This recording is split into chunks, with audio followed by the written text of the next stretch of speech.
From now on, Kuraki-san's radio recording will begin.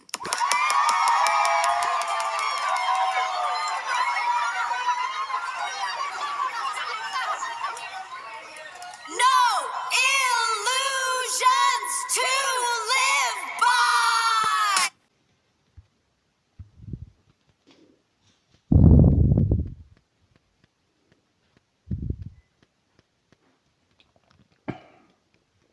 First, I'll talk about what happened. A problem came up with podcast upload, and I spent about 2 hours dealing with it. And in the middle of the night, I was also recording the English show, and another problem came up there too. This morning, I looked at it more, and it looks like some of it up back when it seemed like an app might fix itself.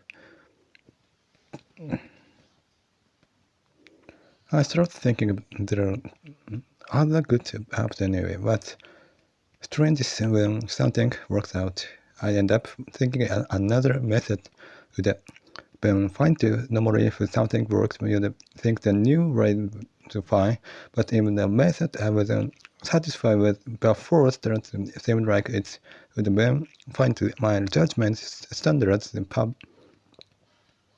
probably a little off, not a lot, just a little. Like this time, I stopped wanting more, and once I think this is enough, I start thinking the old way would have been fine too.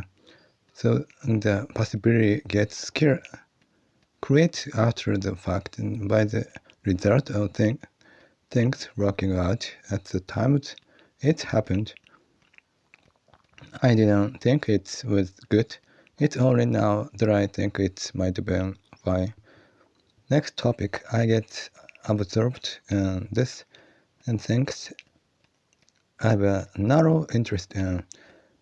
Some of that comes out in a podcast. It's not that my feeling disappear. It's more like things get narrow and focused, but unlike before, I also feel like I can talk flexibly inside the podcast, and that feels strange to me too.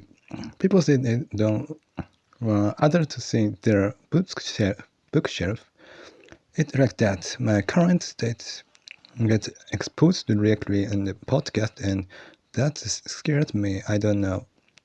My interests are narrow, but what I talk about, Brett, I'm interested in all of it.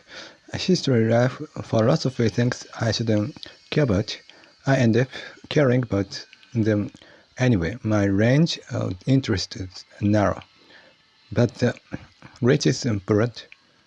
Like it's stretched out from the single point to the whole, unless I'm mistaken with someone. When I hear about people with broad interest, I feel jealous because I'm not the type who gets interested in many fields that are different from the type, but outside influence, like trends for popularity, there are people with broad interest who aren't mistaken either, but it's different stage because I interest when I start taking it connect to everything structurally. Next topic, it's not discipline order to avoid falling apart. It's more that living without falling apart naturally turned in a discipline. It works. I end up having to live discipline. You could say it's a discipline that stops the fall, but it's a bit different. The state of not falling apart come first. I'm living without falling apart as a result, something like discipline form to keep that state going. This might just be a way of thinking about it, but discipline sounds like it's a purpose belief will be behind it. But what's actually happening is I try to live without falling apart, and I notice it looks like discipline. My mom probably thinks that this comes from some disorder, and I also thought it might be a sign of developmental disorder, but even which is keeping up this life at home that way I have is normal. I don't think that disciplines connect. They do not fixing things, because fixing things that starts corrupt. When I settle on a conclusion of fix something, it becomes more standard, and when that standard is shaken, everything cracks are surrounding some more meanings and basically complete, and that's when contradictions show up in the world. Making a conclusion means creating a fixed meaning. The premise of Buddhism is that nothing's fixed. You don't let meaning settle. Who you live it's undecided. Your thought that don't stop, and that's a big part of it. It's strange that not fixing meaning what keeps me stable. People who listen to my podcast probably noticed I never reach a conclusion. Normally show up and with something wrecked. So let's live this way, or let's be positive, but mine's different. And I didn't notice that myself until now. Fixing something builds the skeleton of meaning, but that skeleton breaks easily, and moment it breaks, emptiness becomes an enemy. The problem starts the moment you fix something. All of this is just a story to me anyway. The patterns usually the same. Also, fixing something create things you have to protect, and once you decide to value something, you get things you have to defend. Fixing meaning also creates heat. Even saying not making a story can become a story itself, because deciding life is hard. There's no point living. Also a form of fixing, and that's kind of thinking carries heat, like expectation, anxiety, or fear of failure. Fixing something creates shoots, and this is right, and this is who I am.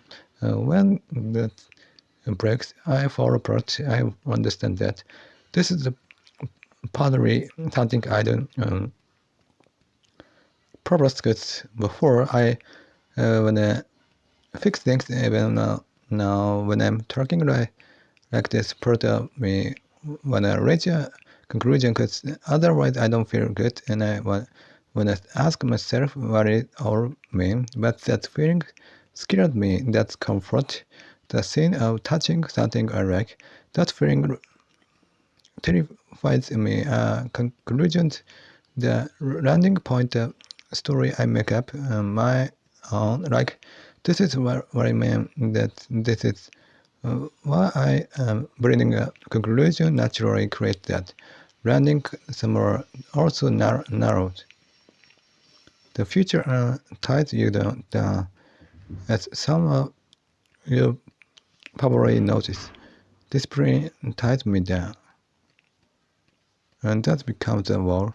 Fixing meaning breaks me, but a fixed shape without meaning is fine. But it's not a rule that forces a barrier. Purpose me. Talking about this, I end up doing the same thing monks do. Not because I'm trying to be like a monk, but because trying to keep this life going ended up looking like earlier, not running on a conclusion naturally on a podcast overlapped with Buddhism idea of not fixing things. Next topic yesterday. After recording an English show, I went to a bathroom and had a bad accident. I need to change clothes, but it was already 2 in the morning and I hadn't slept yet. And I still had to sleep, so I had to follow my usual routine. Somehow I thought the next day, or actually the day after, would be fine. I don't know why I thought that. The split second decision in the bathroom. I don't understand how I reached the conclusion this morning. I don't know why I didn't think to change clothes, even though there's probably be a smell. I sometimes feel like I have to personally my routines stay fixed, but my body don't So maybe that's big part of it. Who I is something absolutely right inside me. I don't know whether like this, but because things are fluid. I don't know why I pick one option over another. What scares me is the next day comes and even then I can't remember clearly what I was thinking the day before, and then that English recording failure it's happened a few times before. It felt like deja vu, hopeless. After that, a big problem happened, the kind that rarely happened in daily life. After that, I couldn't sleep well. This morning, I forget what I wanted to talk about here, and even with mom right in front of me, I spent 10 minutes thinking twice. Also, yesterday there was a guest on a certain radio show who was wonderful, funny, and not stuck up.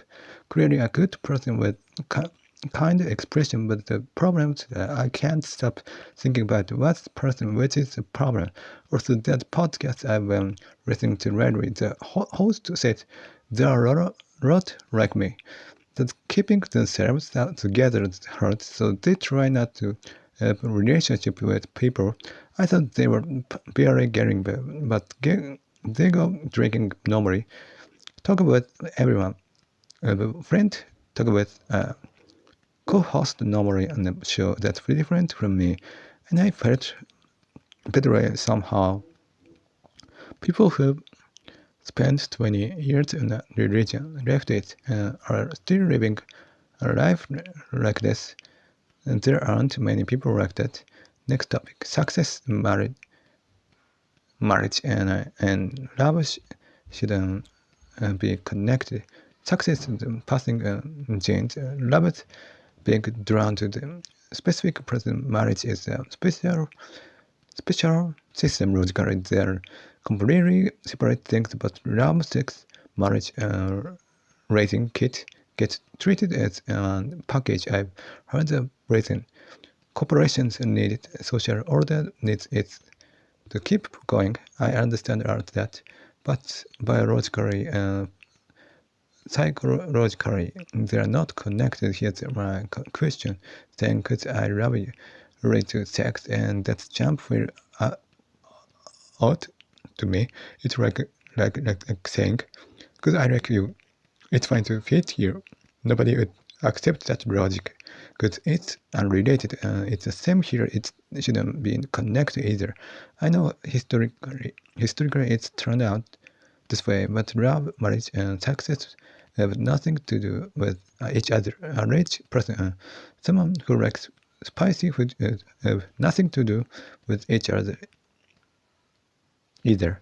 It's the same kind of thing. There's no way they connect logically. So hate because I like you, and take money because I like you are wrong, but hug because I like you is fine. That's really just a question of what's socially allowed.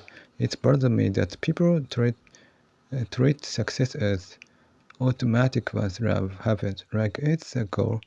If that's the case, maybe it's better not to date at all. In Japan, it's less about feeling building up, more like the moment you enter the dating contract, things suddenly become allowed.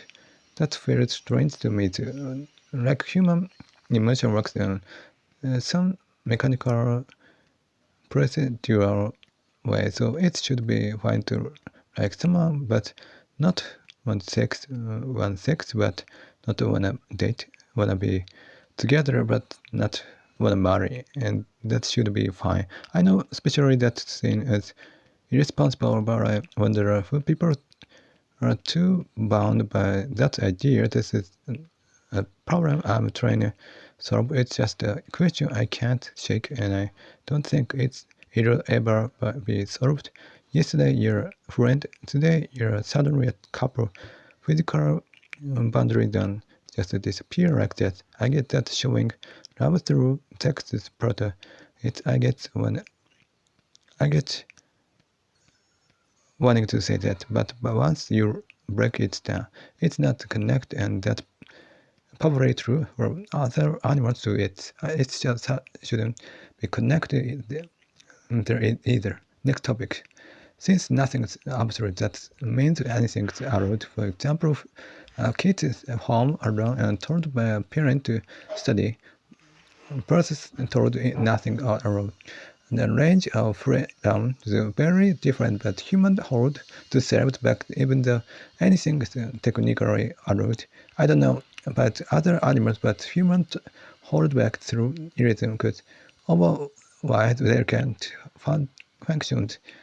Society can't be keep trust can't be accepted socially. People often explain it as there are no absolute right answer, but there is a right answer for this area. And that's because a person's own values, since values shaped by era keep changing, they're not absolute. So some people think that kind of things is necessary for them, who may answer that only right one error doesn't feel like a real answer, but the conflict you can't actually live without following it. I have that conflict. I don't think anyone does. So people already saw that.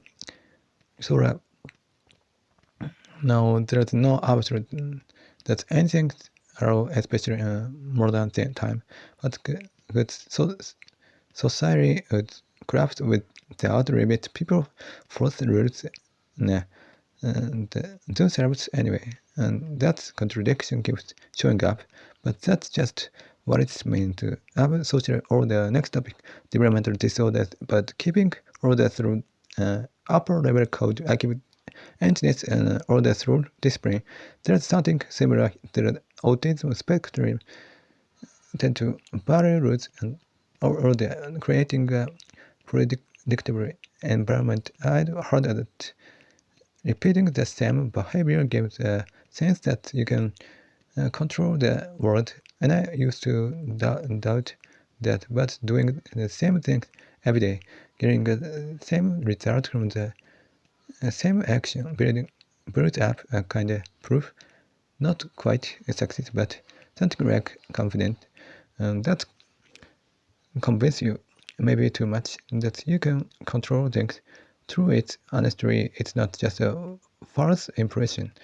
You actually do gain self-control, and with less change, things get more stable. Maybe having a routine also comes from believing there's no meaning in the outside world, so I don't accept anything from it and don't need to match myself to it.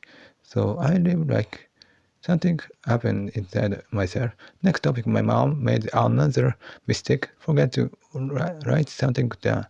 I'd asked her to change the create name and it didn't come up yesterday, so I thought it hadn't been done. But she did say it. She just forgot to notice it. It's a simple mistake and I thought she did it again in the morning. I already had my own problem and then my mom makes a mistake too, and there's no meaning in life. And I remember a girl from my class who used to poke my stomach, poke my stomach, and I still don't know who she liked me or not. Also, during meals, when I feel a kind of manic excitement, it's not that I'm depressed. It's more that when I feel that excitement, my mind drifts. I can't focus on a meal at all.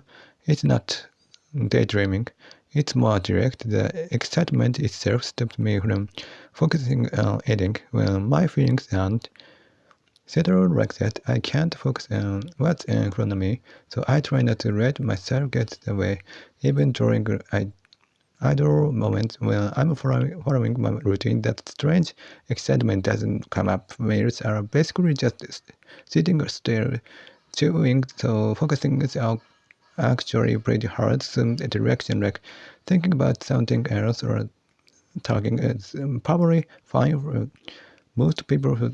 For me, it's the opposite. It doesn't work. Like I said before, physical pain gets processed by the brain before this does. It's the same with excitement. It seems to get priority. Some people can focus while multitasking. I used to know someone who described it like walking several paths at once, switching between them. I can only work one path at a time. Normally, people spread their attention around the bits to avoid getting too absorbed, going back and forth. My musician probably think about that purpose when making music. Maybe right to do too. But musicians especially seem to think about that to keep people focused. When I get absorbed, my center of focus shift, and that excitement was also because losing that center. Next topic. At the shop I go to, an old woman who used to run it came back for the handover and started cooking again, even though the stop had changed owner. I wonder if that was okay, but that kind of flexibility is amazing, and I'm jealous. I don't know if that me. I was honestly shocked seeing it. Part of me thinks it's maybe not a great thing, but part of me also thinks that kind of flexibility matters sometimes. Either way, I admire it. Next topic, my biggest theme, the not running or fixing any single way of thinking, but that overlaps with Buddha's teaching. That's paradox. Standing now Now here, emptiness end up being a structure closest to true emptiness. I don't know for sure, but I wanna believe there's a difference between not fixing because Buddha's teaching says so. Not fixing because I worked it out myself, though I don't believing either. Buddhism itself is about not fixing, but the moment you say don't even fix not fixing, you're just going circles and daily life, but himself apparently said you end up fixing things anyway. It never goes exactly by theory. His student probably lived that way too. Buddha himself said, so as long as you have a body that's avoidable, but it's possible to keep nothing, watching that you're fixing something that notice itself can become fixed too, and the idea that this nothing is only a moment, so it's fine, it won't stay fixed, become its fixed belief. Next topic. Buddha said the meaning in life isn't there, isn't not there. Fixing either because suffering. I've watched myself wrong enough to be sure that no meaning. I don't buy neither. They are not there. There nor not there. But I shouldn't run my own answer either. This is hard. It's more a matter of feeling than logic. Not running there isn't bad theory. It's a feeling. I don't turn it in a belief, and I also don't think there might actually be meaning somewhere unlike Buddha. My reason isn't to end suffering. I have no purpose. It's just to avoid falling apart. It's fine for me. Fix my mind that Doraemon doesn't exist. The same goes for meaning. Fixing that doesn't cause problem. I shouldn't be absolutely fixed. Doraemon doesn't exist. But realistically, in the real world, there's no other way to think about it. But inside the world of that show, someone says Doraemon exists there. There's a different story. Because it's something people created. Nobody would ask whether this kind of thinking naturally conflict with religion, since religion says the exact opposite. Now recording the English right now, something but the fine editing work's difficult. Actually, it's not much the work that's hard. It's more this troublesome personality of me. I wonder who it's gonna overchange. Next topic, religion stuff probably don't have an entirely doubt, but I wonder if they carry worries that most people wouldn't have. They believe they're absolute protected, but nothing's absolute. What I mean, they probably feel like they have zero and they're protected by their faith, like there's worries around them. But I think that's exactly where their worry come from. They believe they're absolutely protected, but nothing's absolute, and I wonder what's that gap product. Something individual. They probably don't feel lonely either, but I think their own kind of worry. It's not just religion stuff. Anyone who seems completely fulfilled probably with some worry to being alive and daily follow people. Even if they don't think they of it as a living thing, I think it's their probably even without them nothing could their position. I say this because I have something like a happen phobia. Even in a clearly happy moment, and daily comes up without me choosing it. And it's hard to notice. Being in a religion public become obsessive, wondering if this is enough. You should be doing more. Serious personality would think that way, feeling guilty, feeling like they shouldn't be doing this. In a moment like that, since nothing's absolute, that's how these people are.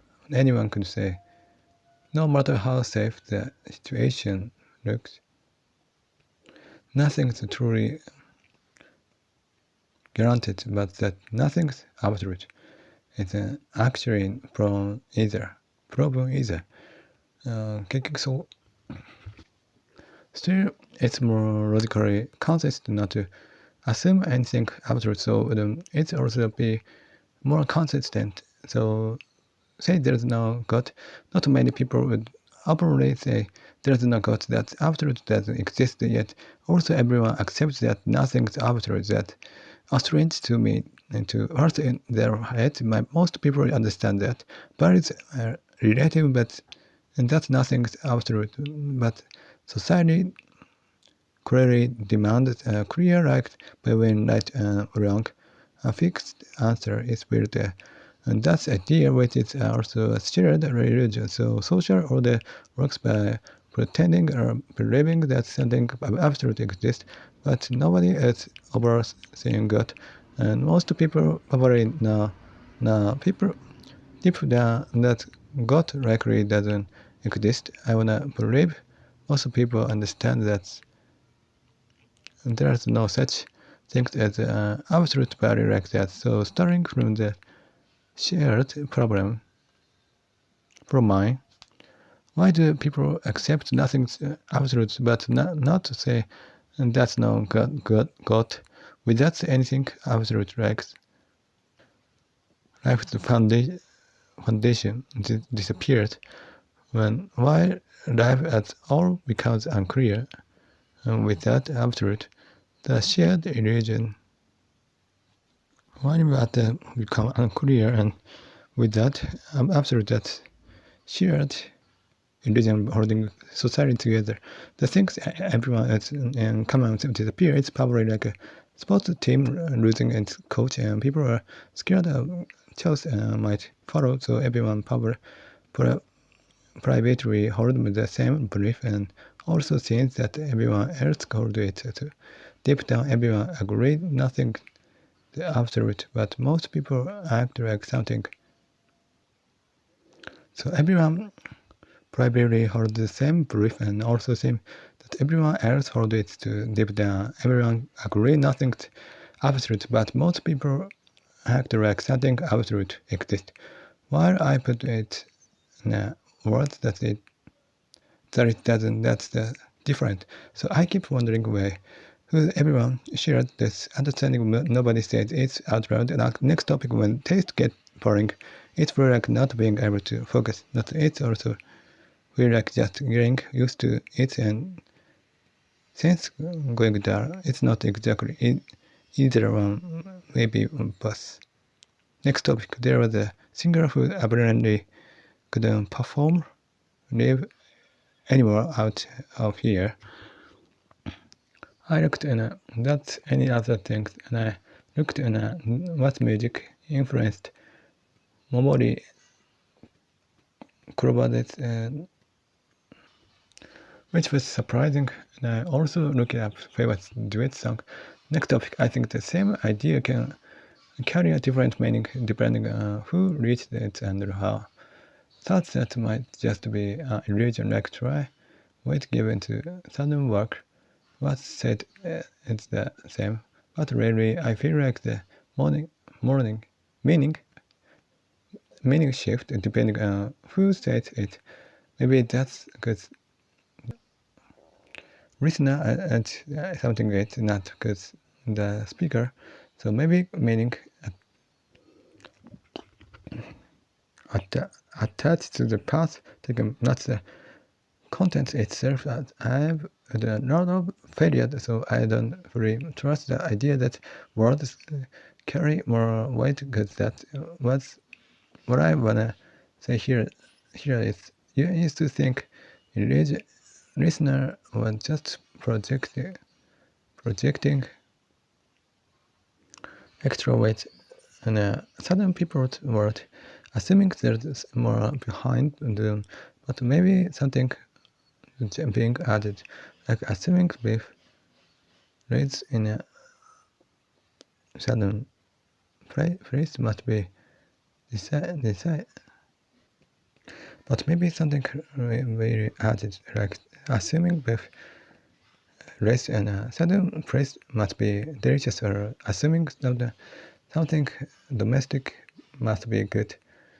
Just because where it's from, the same kind of assumption happened with people's word to exception, personal interpretation gets added word to its expectation, personally interpretation gets added on top. That a part of it, but the actual physical shape of the word can change to word choice, and what kind of contradictions someone has lived through.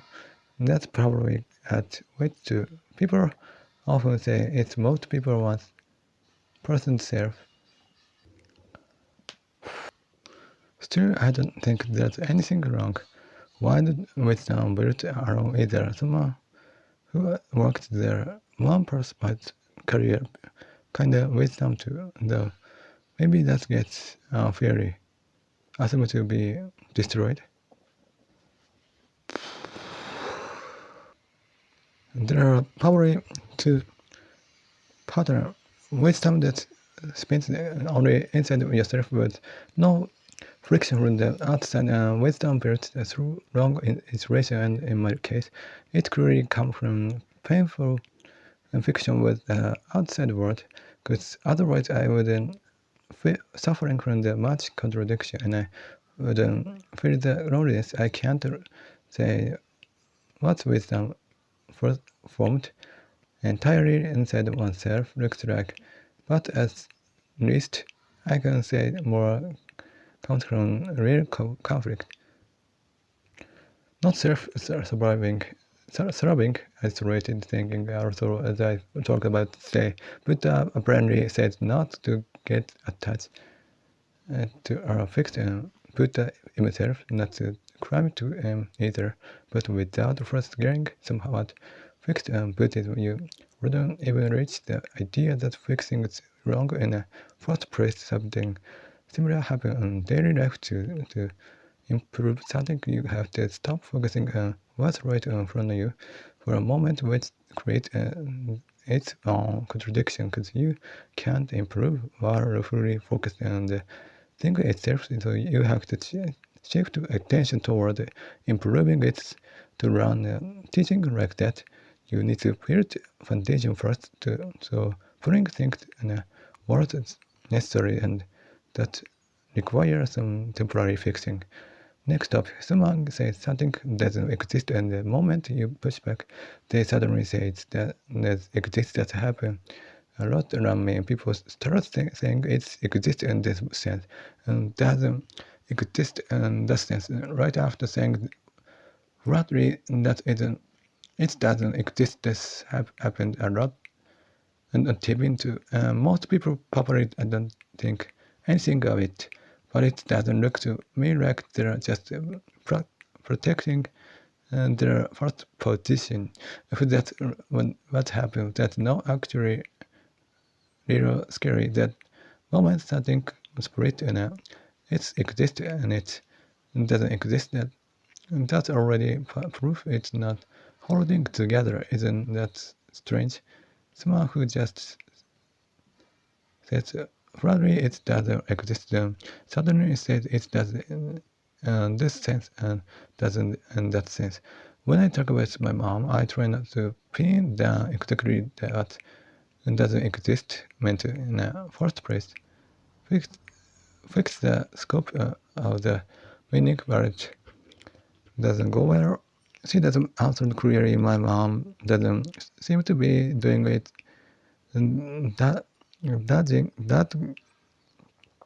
Dodging it either.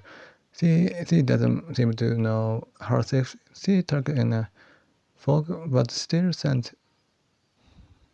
doesn't work out. This has happened more than 100 times, though I don't remember most of them clearly. Next topic, listening to podcasts that hosts don't show their faces. They're basically strange, yet they talk about all kind of things. I wonder how a sense of being accepted even forms, and that's getting very realize similar. Since a version of me is born inside the podcast state complete, I could just accept that as a separate self-continued personality, whether it can't fully accept it. That's just how it is. So outside of people who actually know me, my connection through the podcast only exists within the podcast, so the personality side, it is the one that exists there for me. It's the same with podcast I listen to, with YouTuber that bit more information are probably something like that, but it's not quite that. It's a kind of spirit of personality that happen. It's feels like something complete closed off its own world, but at the same time, since what I talk about today show exactly where my interest pointed right now, the exposed to new raw feelings, honestly, a little frightening. I don't quite have the word for it myself, but I think it carries something in a good or bad way to whoever it reaches there. I feel like within its space, something like a real, a complete person exists. I keep thinking about human imagination in it, and amazing listener probably will feel like their inner thoughts are being spoken for relationship built that way, run deeper than people think. And it's a hard thing to understand that sense of being a real person. It's a strange word. Podcasting is completely different from social media. Interesting. What's funny is someone I've been listening to lately just started their podcast after meeting someone at a bar in a casual, offhand way. But it turned out fun in a show with real meaning. Not everyone who starts will end up like that, unlike the blog era that feels like something with real personality now. It's not something I could just quit easily. The podcast being listened to at all comes with personality. Responsibility is someone putting things out there. It's not like playing a video game alone with no weapon. Saying I can't hurt anyone because it's just a game.